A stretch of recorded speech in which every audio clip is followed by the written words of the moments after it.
തങ്ങളവർകളും മറ്റും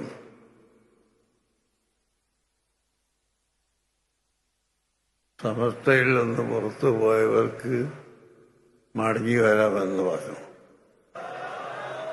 ഞങ്ങൾ സമസ്തയിൽ നിന്ന് പുറത്തു പോയിട്ടില്ല.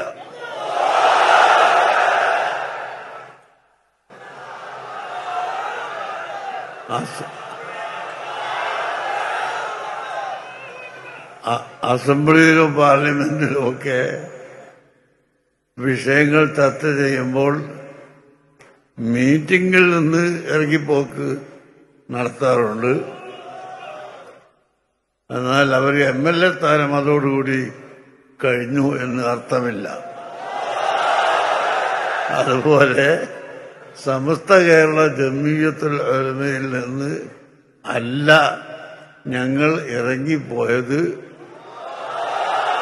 മറിച്ച് അവിടെ അന്ന് ചർച്ച ചെയ്ത വിഷയത്തോട് തീരുമാനത്തോട് യോജിപ്പില്ലാത്തത് കൊണ്ട് മാത്രമാണ്. അതെന്തായിരുന്നു അന്ന് അവിടെ ചർച്ച ചെയ്തത് എന്നോ എന്താണ് വിഷയമെന്നോ ഇപ്പോൾ പുതുതായി മെമ്പർഷിപ്പ് എടുത്തു വരുന്നവർക്ക്